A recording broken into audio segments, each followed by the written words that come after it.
We talked about the roads earlier. Let's go back to the roads. Now, we are getting closer and closer to the U.S. Olympic Marathon Trials in Atlanta. And it seems like every day there's more and more news because there's so many competitors out there. Luckily, our own Lincoln Shrike has taken on the duty of breaking down the biggest news in the U.S. marathon scene each week. Lincoln, what do you got for us this week?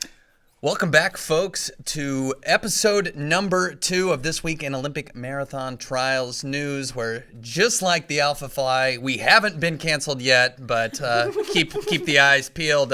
Could be happening anytime soon. As we all know, Houston just went down over the weekend. It was the last day to qualify for the trials. So many names are entered this year. So many names got their qualifiers.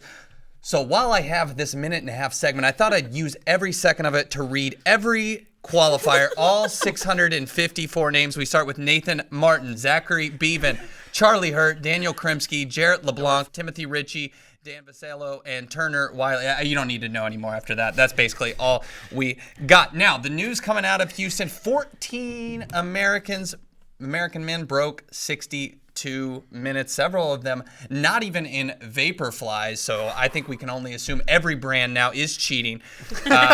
We had Nico Montañez, Jared Ward. You don't really need to know the rest. Now, we've got a lot of people that are obviously critical of the vapor flies, and there were also some fast results on the women's side of things. Really, the top 10 U.S. list all time, it got chocked full of some new names, and that got Steve Magnus out of the woodwork. Here was his tweet. Before today, the 10th best American women in history in the half marathon was 69:39. Today at the Houston half, 6 American women bettered that in a single race. The game has changed. Now, I wouldn't necessarily say the game has changed. I would go to a famous quote from The Wire. The game has not changed. The game has just got more fierce. Game done changed. Game the same, just got more fierce. Next, we go to Bernard Lagat. Who can forget the friendly face of Bernard Lagat? He's out there hanging out with Kipchoge in Kenya. He's got a marathon training beard, not unlike a playoff beard in hockey. Fist bumps with Patrick Sang, hugs all around, group shots. And I do want to toss you to a quote that we had. Bobby Stuckiums, who knows who that is? I love this post. I plan to share with my staff I work with. Okay.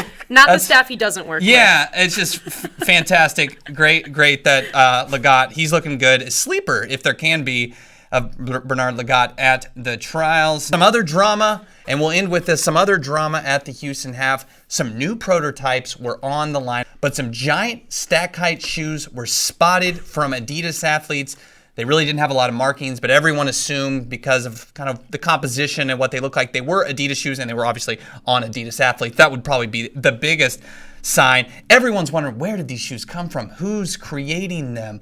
What was the brainchild behind this? How do they compare to the vapor flies? Folks, I've gone into it. I've looked at the stack height. I've looked at the color. I've gone deep into the annals of Adidas, and I've figured it out. It's Kanye West. These are the latest versions of the Yeezys that we're seeing. Kanye has taken over the road racing scene. We knew it would happen eventually. It's here right before the trials. Get ready. The takes are going to be even hotter.